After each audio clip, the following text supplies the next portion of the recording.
கல்யாண மாலையில் நரசிம்மன் இவர் அறிமுகப்படுத்துகிறோம். சொல்லுங்கம்மா. பொண்ணு கல்யாணம் 2 குழந்தை இருக்கு. சரி. இவன் வந்து பிஎஸ்சி படிச்சிருக்கான். சரி. அசோசியேட்டட் லீடராக இருக்கான். ஓகே. ஒரு மிடில் கிளாஸ் தான். அதுக்கேற்ற மாதிரி நல்லா அட்ஜஸ்டபிளாக இருக்கணும். அக்கா ரொம்ப இன்னசென்ட்டு. ஓகே. இந்த மைக்கை கூட பிடிச்சி உட்கார மாட்டான் இங்கே. அவ்வளோ ஒரு இன்னசென்ட்டு. எங்கேயுமே தனியாக வர தெரியாது, போக தெரியாது அவளுக்கு. சரி. இவரை நாங்கள் தான் பார்த்து கல்யாணம் பண்ணோம். இன்னி வரைக்கும் நல்லா இருக்க வச்சுட்டு இருக்கார். அவரும் நல்லா அக்காவை அத்திம்பேர்லாம் நல்லா பார்த்துப்பார். சரி, வெரி சொல்லுங்க. அதாவது நரசிம்மனோட அப்பா அம்மா 2 பேருமே வந்து இன்னசென்ட். ஓகே. அவர் வந்து பப்ளிஷிங் வந்து ஒர்க் பண்ணிட்டு இருக்காரு. அசோசியேட் லீடர் சென்னையில் இருக்காரு. சென்னையில் தான் இருக்காரு. சரி. பர்மனன்ட் ஜாப் இங்கே தான், சென்னையில் தான். ஓகே. அவர் வந்து கேரக்டர்லாம் நான் குட் கேரக்டர், எந்த இஷ்யூஸ்லாம் கிடையாது, எந்த பேட் ஹேபிட்ஸ்லாம் கிடையாது. ஸோ வேலைக்கு போகணுன்னா போகலாம், ரைட். போகலை அவங்களால முடியலன்னா பரவாயில்ல. Okay, very good. நிச்சயமாக நரசிம்மனுக்கு ஒரு சிறந்த மனைவி கல்யாண மாலை வாழ்த்துக்கள் மூலமாக உடனடியாக வந்து அமைவாங்க. இந்த நிகழ்ச்சியில் வந்து கலந்துக்கிட்டீங்க. வாழ்த்துக்கள். வணக்கம். நன்றி சார். ஆர் நரசிம்மன், வயது 31, பிஎஸ்சி முடித்தவர், பப்ளிஷிங்கில் சென்னையில் பணியில் உள்ளவர். இவர் ஓரளவு படித்த குடும்ப பாங்கான மணமகளை எதிர்பார்க்கிறார். நரசிம்மன் பற்றிய விரிவான விவரங்கள் kmmatrimony.com வெப்தளத்தில். இவரது பதிவு எண் 761062.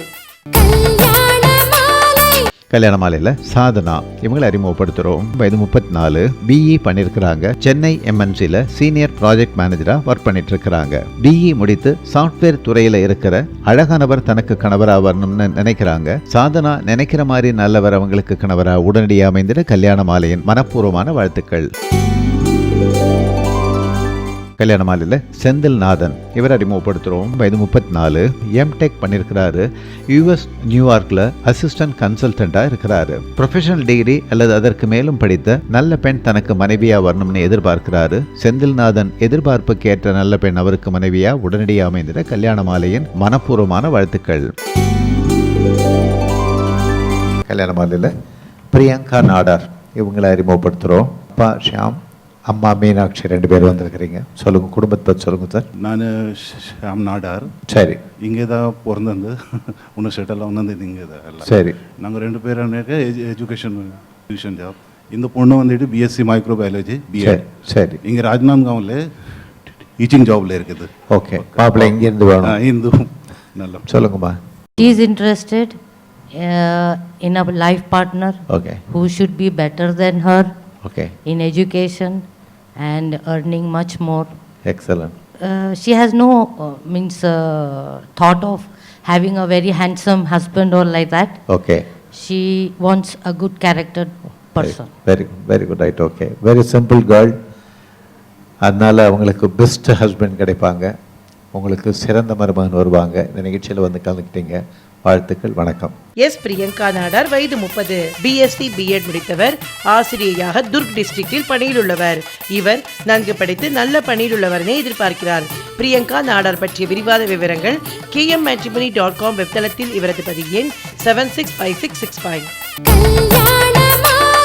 கல்யாண மாலையில் சத்யா இவங்களை அறிமுகப்படுத்துகிறோம். வயது 24, பிஇ பண்ணியிருக்கிறாங்க, சென்னையில் இருக்கிறாங்க. ப்ரொஃபஷனல் டிகிரி முடித்து நிரந்தர வேலையில் இருக்கிற நல்லவர் தனக்கு கணவராக வரணும்னு விரும்புகிறாங்க. சத்யா விரும்புகிற மாதிரி நல்லவர் அவங்களுக்கு கணவராக உடனடியாக அமைந்திட கல்யாண மாலையின் மனப்பூர்வமான வாழ்த்துக்கள்.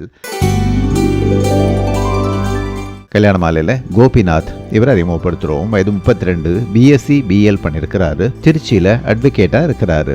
டிகிரி முடித்த நல்ல பெண் தனக்கு மனைவியாக வரணும்னு விரும்புகிறாரு. கோபிநாத்தின் விருப்பத்திற்கேற்ற நல்ல பெண் அவருக்கு மனைவியாக உடனடியாக அமைந்திட கல்யாண மாலையின் மனப்பூர்வமான வாழ்த்துக்கள்.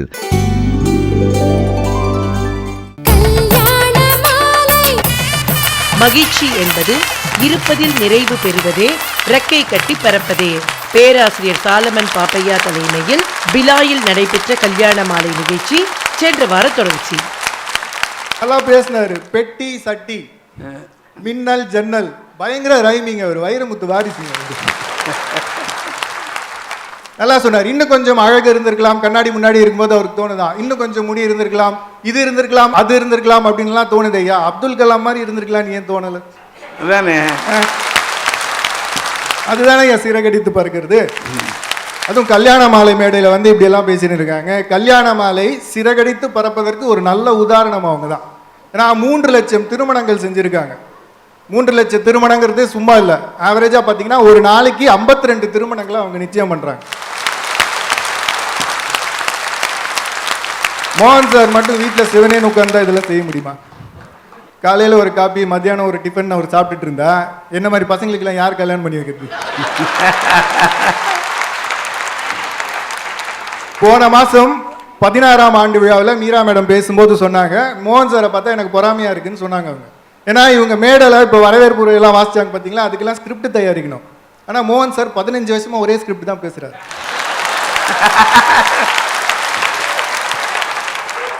நீங்கள் நினச்ச மாதிரியே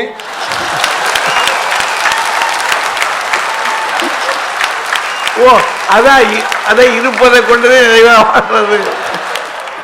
நீங்க கேட்ட மாதிரியே ஒரு நல்ல வரன் உடனடியாக அமையும். எனக்கு தெரியாதுங்க, நான் ஆச்சரியமா பார்ப்பேன். ஏன்னா பயங்கர மொக்கையா ஒரு பையன் உட்காந்து மகாலட்சுமியே வேணும்ன்றான்.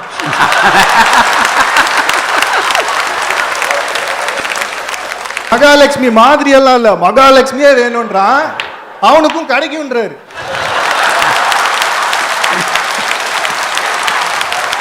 அவனுக்கு கிடைக்குது, அதுதான் அங்க விஷயம். அவனுக்கு அவன் பார்த்த பொண்ணுதான் மகாலட்சுமி. அது என்ன சந்தேகம்?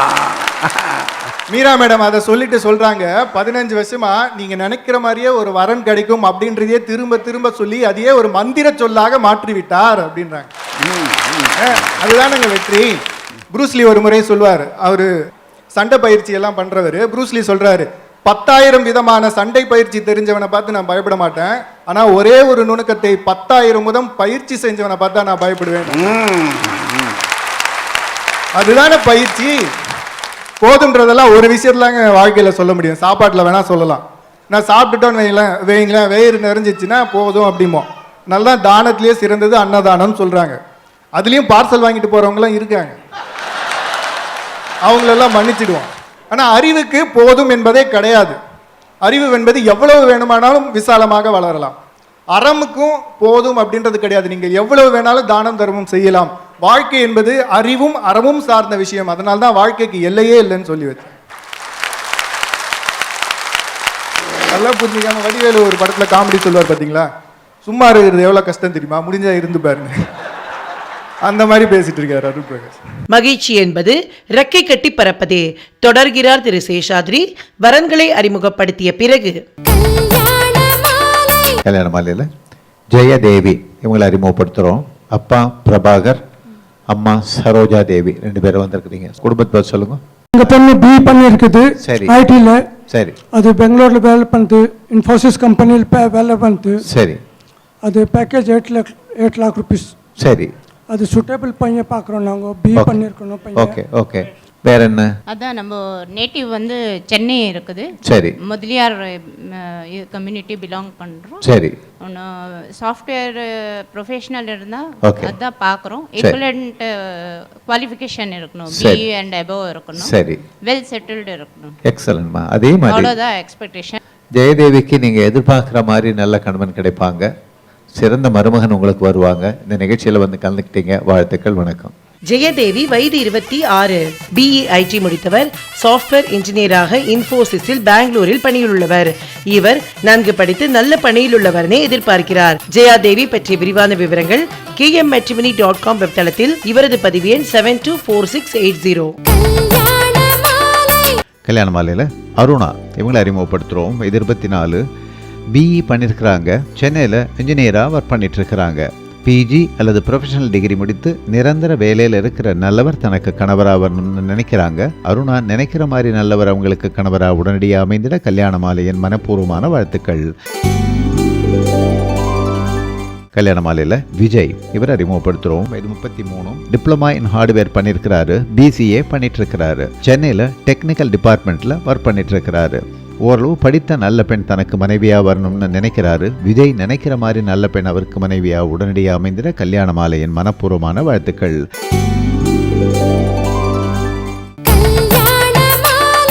கல்யாண மாலையில் சுபாஷ் அவர் அறிமுகப்படுத்துகிறோம். குடும்பத்தில் வந்து நான் 3 பையன், சரி, ஒரு பொண்ணு, எல்லாருக்கும் மேரேஜ் ஆயிடுச்சு 3 பேருக்கும். சரி, இவர் தான் கடைசி. சரி, சொந்த பிஸ்னஸ் பண்ணுறாரு. சரி, எந்த கெட்ட பழக்கமும் கிடையாது. சரி, நாங்கள் SC சரி, திராவிடம். சரி, ரைட், ஓகே. அதில் எங்களுக்கு நல்ல ஒரு மணமக, பொறுப்பான மணமகளாக கிடைச்சா எங்களுக்கு நிச்சயமாம்மா. பொறுப்பான நல்ல அருமையான மருமகள் சுபாஷுக்கு சிறந்த மனைவி வந்து கல்யாண மாலை மூலமாக வந்து அமைவாங்க. இந்த நிகழ்ச்சியில் வந்து கலந்துக்கிட்டீங்க, வாழ்த்துக்கள், வணக்கங்க. சுபாஷ் வயது 29, BCA முடித்தவர், சென்னையில் சொந்த தொழில் செய்பவர். இவர் ஓரளவு படித்த குடும்ப பாங்கான மணமகளை எதிர்பார்க்கிறார். சுபாஷ் பற்றிய விரிவான விவரங்கள் kmmatrimony.com வெப்தளத்தில். இவரது பதிவு எண் 746027. கல்யாண மாலையில் குஹன் இவர் அறிமுகப்படுத்துகிறோம். வயது 32, ஸ்கூல் ஃபைனல் படிச்சிருக்கிறாரு. திருச்சி வாழவந்தான் கோட்டை இந்தியன் வங்கியில் கிளார்க்கா ஒர்க் பண்ணிட்டு இருக்கிறாரு. காது கேட்பதில் பேசுவதில் சிறிது பாதிப்பு உள்ளவர். நல்ல பெண் தனக்கு மனைவியா வரணும்னு விரும்புகிறாரு. குஹனுக்கு சிறந்த மனைவி அமைந்திட கல்யாண மாலையின் மனப்பூர்வமான வாழ்த்துக்கள். கல்யாண மாலையில் நந்தகுமார் இவர் அறிமுகப்படுத்துகிறோம். வயது 27, BA பண்ணியிருக்கிறாரு. நாமக்கல்ல சொந்த பிஸ்னஸ் பண்ணிட்டு இருக்கிறாரு. ஓரளவு படித்த நல்ல பெண் தனக்கு மனைவியா வரணும்னு எதிர்பார்க்கிறாரு. நந்தகுமார் எதிர்பார்ப்பை கேட்ட நல்ல பெண் அவருக்கு மனைவியா உடனடியாக அமைந்திட கல்யாண மாலையின் மனப்பூர்வமான வாழ்த்துக்கள். அது எவ்வளவு தூரம் எல்லை இல்லைன்னா ஒரு மனிதன் முயன்றால் மகான் ஆகலாம். இவ்வளவு தூரம் நம்ம வளர்றதுக்கு இடம் இருக்கும்போது நாங்கள் இப்படியே தான் இருப்போம்னு சொன்னீங்கன்னா கடவுளே கடுப்பாயிடுவார். வெறும் தூசியில் இருந்து தாங்க இந்த பூமி வந்துச்சுன்னு சொல்லுவாங்க. வெறும் தூசியில் இருந்து தான் வந்தது. அந்த பூமியில மனிதன் இருக்காங்க பார்த்தீங்களா, அவன் தான் பரிணாம வளர்ச்சியிலே உச்சம். அப்படின்னா நமக்கு என்ன சொல்லுது இந்த இயற்கை? வளர்ச்சி தான் இந்த பிரபஞ்சத்தின் விதின்னு இயற்கை சொல்லுது. இந்த விஞ்ஞானிகள் கூட நம்புறாங்க. இந்த 3 பேர் மட்டும் எங்களுக்கு எதிராக கேஸ் போடுறாங்க. ஆனா ஒண்ணு அருட் பிரகாசம் சார், இங்க கீழ் கோர்ட்டு மேல் கோர்ட் எல்லாம் கிடையாது. இதுதான் ஒரே ஒரு கோர்ட்டு, இவர் தான் ஒரே ஒரு ஜட்ஜு, இவர் சொல்றது தான் ஜட்மெண்ட். இந்த மாதிரி தடைகள் வந்து வெளியில மட்டும் இல்லைங்க, வீட்லயும் நிறைய இருக்கும். ஏன்னா சாதிக்கிறவங்க எல்லாருமே முதல்ல தடையை சந்திக்கிறாங்கன்னா அது வீட்டில் தான் சந்திப்பாங்க. ஒரு பிஸ்னஸ் பண்ண போறேன்னு சொல்லி பாருங்களேன், மனைவி கிட்ட போய் நான் ஒரு பிஸ்னஸ் பண்ண போறேன்னு என்ன சொல்லுவாங்க? நீங்களா பிஸ்னஸா? உங்களுக்கு தான் சாமர்த்தியமே பத்தாது. கணவனுக்கு சாமர்த்தியம் பத்தாதுன்னு கண்டுபிடிக்கிற ஒரே சயின்டிஸ்ட் மனைவி தான். நாங்க இல்ல கண்டிப்பா பண்ண போறோம்னா அவங்க அம்மா கிட்ட போட்டு விட்டுருவாங்க. மாமியார் நமக்கு கால் பண்ணுவாங்க, என்ன மாப்பிள்ளை எப்படி இருக்கீங்க, இது வரைக்கும் நல்லா தான் இருந்தேன், நீங்க கால் பண்ணிட்டீங்க, என்ன பிசினஸ் எல்லாம் பண்ண போறீங்களாமே, நீங்க வேலையில இருக்கிறதுனால தான் நான் பொண்ணு கொடுத்தேன், நீங்க பிசினஸ் எல்லாம் பண்ண போறேன்னு சொல்லியிருந்தா நான் அப்பவே பொண்ணு கொடுத்துருக்க மாட்டேன், இப்ப கூட ஒண்ணும் இல்லைங்க கூட்டு போங்க அப்படின்னு சொல்லலாம் தோணும். நம்ம அதை சொல்ல முடியாம சோகமா வீட்டில் உட்காந்துருப்போம். அப்பதான் நம்ம ஃப்ரெண்ட் ஒருத்தன் வருவான். நம்ம சின்ன வயசுலேருந்தே நல்லா படிக்கிற பையனை நம்ம கூட ஃப்ரெண்டாக வச்சிருப்போம், எக்ஸாம் நேரத்தில் யூஸ் ஆவான்ட்டு.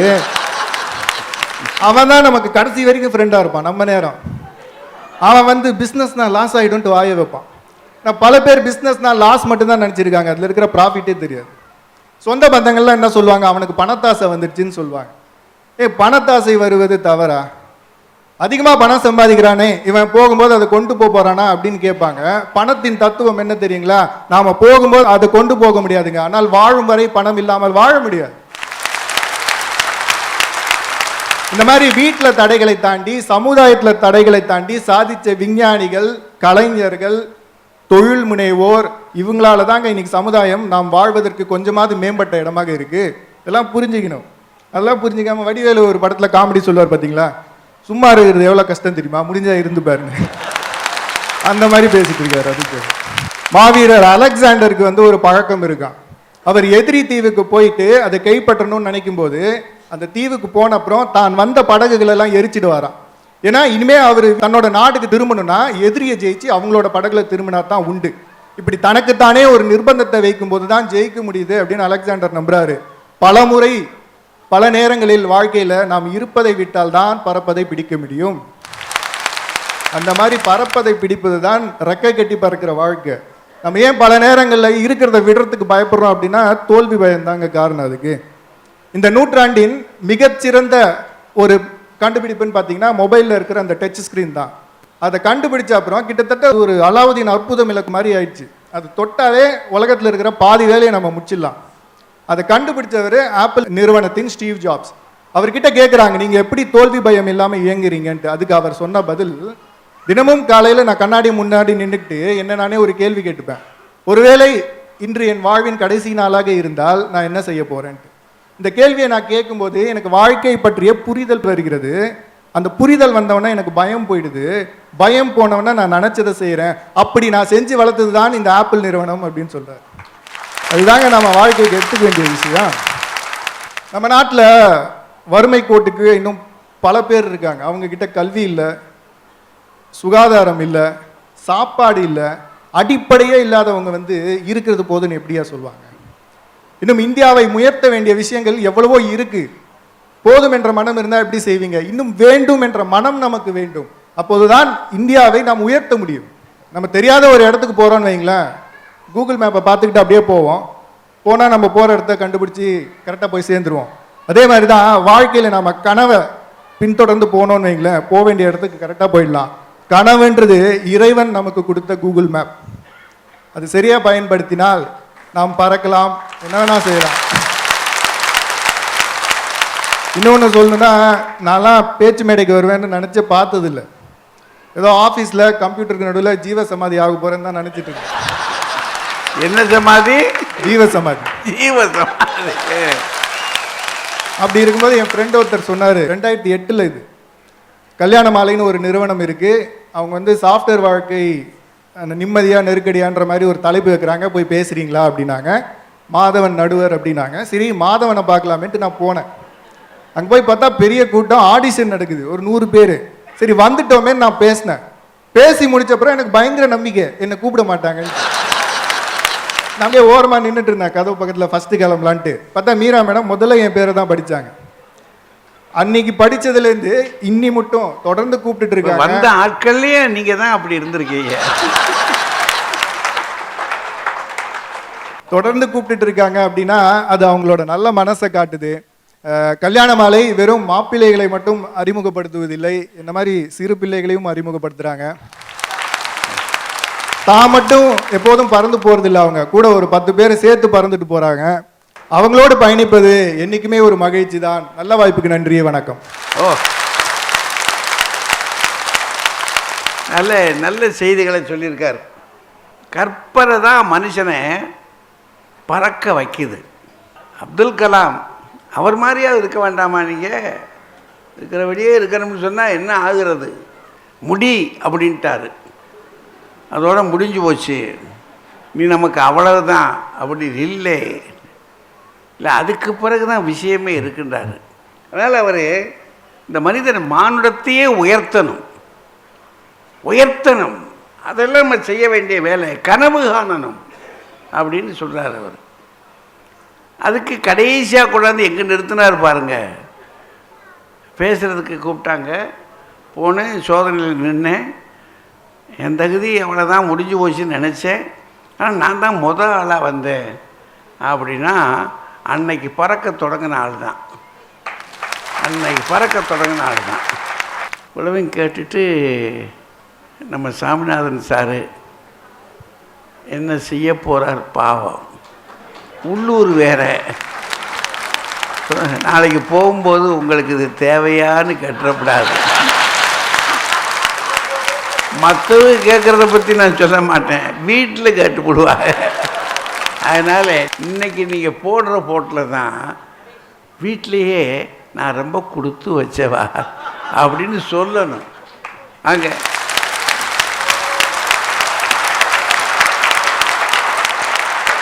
ஐயா சொன்னது காலையில் விழுந்தா எல்லாருக்கும். இந்த சத்தீஸ்கரோட மானமே உங்க கையில தான் இருக்கு.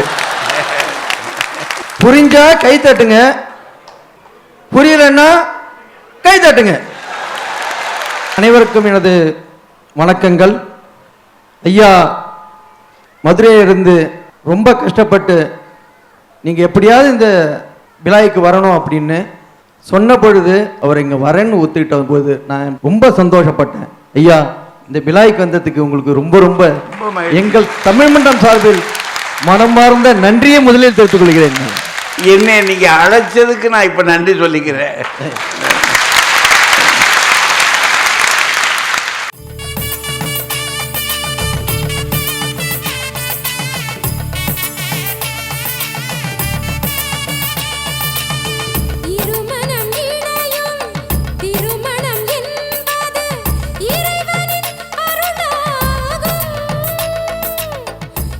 உங்கள் வீட்டு வரனுக்கு மிகச் சிறப்பான இல்வாழ்க்கை துணை அமைய பதிவு செய்து கொள்ளுங்கள் KMmatrimony.com.